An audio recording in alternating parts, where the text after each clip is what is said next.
Chi-Town, stand up. Chi-Town, stand up. 312. This was the most incredible moment of my life and all of your lives when our president-elect said to the American people, and he said it very smooth and calmly, he said, if there's anyone who still doubts that America is not a place where all things are possible, tonight is your answer.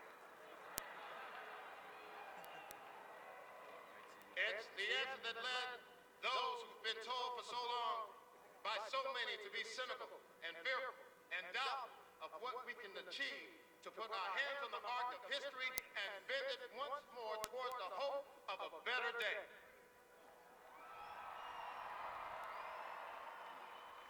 It's been a long time coming, but tonight, because of what we did at this defining moment, change has come to America.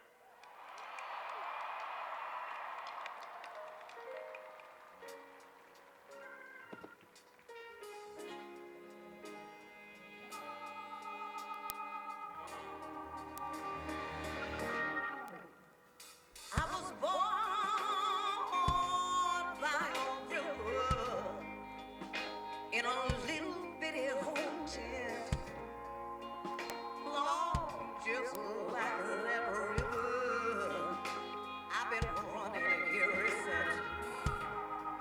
It's been a long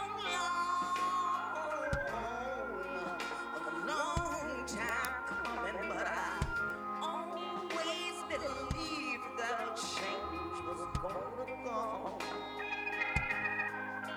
It's been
This is a day when artists from around our wonderful country have come to this place to celebrate history and our future.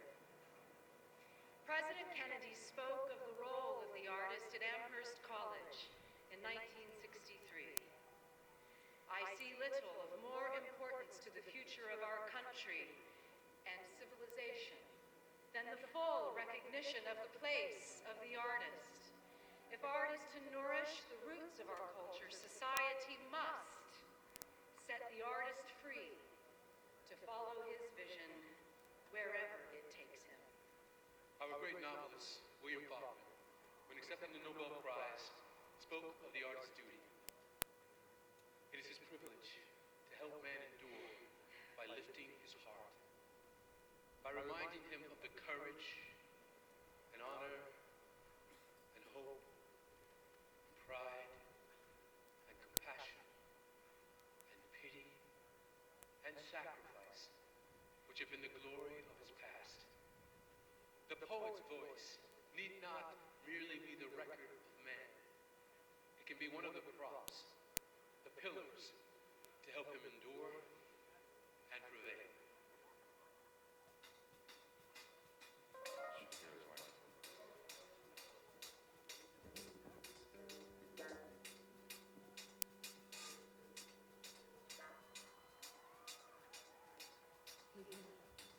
All right. You guys ready to have a good time today? Somebody say yeah. Say all right. Say come on. We are one. Yeah. All right. All right. Come on. Woo. On your feet. Keep on.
Barack Obama.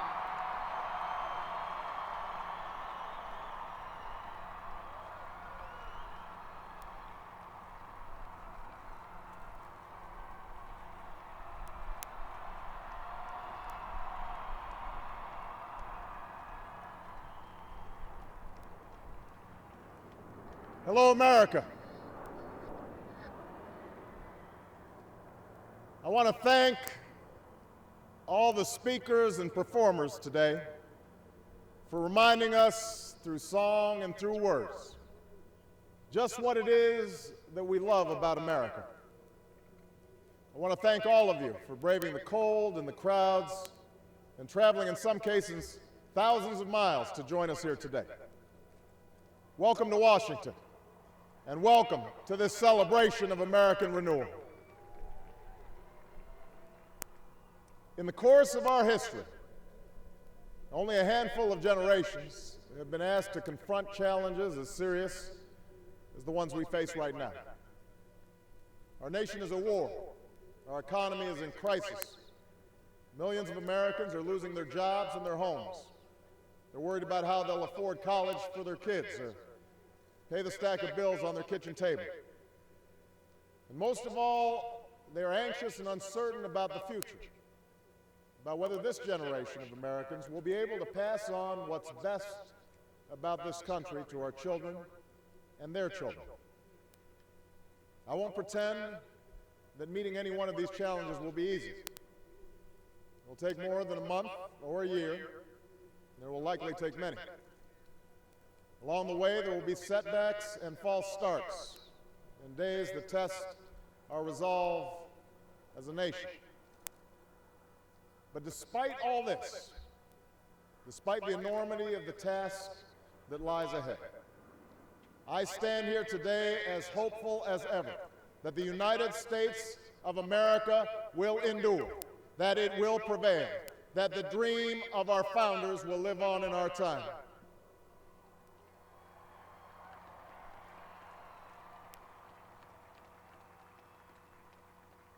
What gives me hope is what I see when I look out across this mall.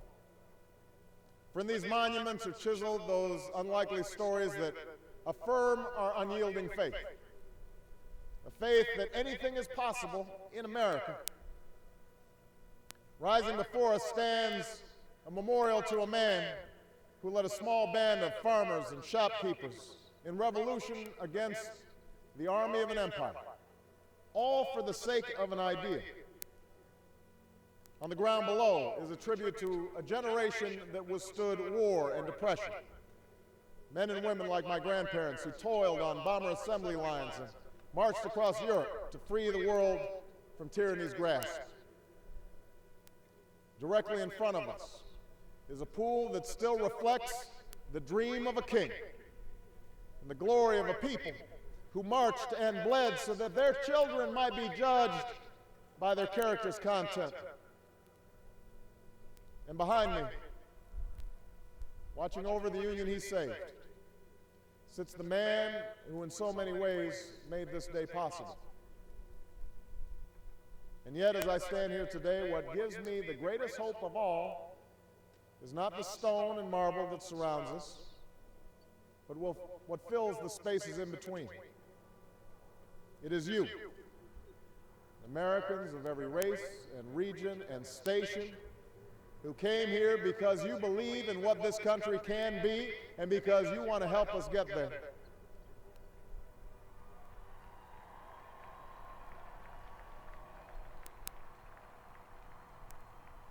It's the same thing that gave me hope from the day we began this campaign for the presidency nearly 2 years ago.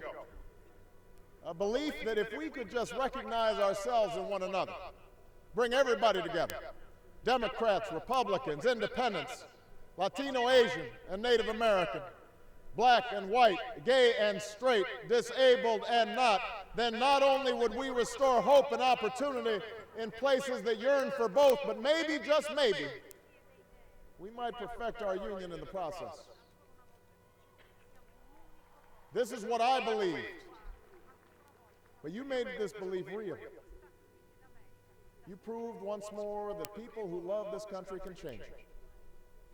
And as I prepare to assume the presidency, yours are the voices I will take with me every day when I walk into that Oval Office. The voices of men and women who have different stories, but hold common hopes, who ask only for what was promised us as Americans, that we might make of our lives what we will, and see our children climb higher than we did. It is this thread that binds us together in common effort, that runs through every memorial on this mall, that connects us to all those who struggled and sacrificed and stood here before me.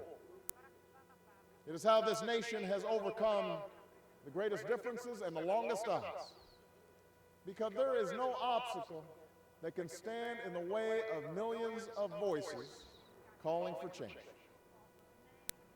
That is the belief with which we began this campaign, and that is how we will overcome what ails us now. There is no doubt that our road will be long, that our climb will be steep, but never forget that the true character of our nation is revealed not during times of comfort and ease, but by the right we do when the moment is hard. I ask you to help reveal that character once more. And together, we can carry forward as one nation and one people the legacy of our forefathers that we celebrate today. Thank you, America. God bless you.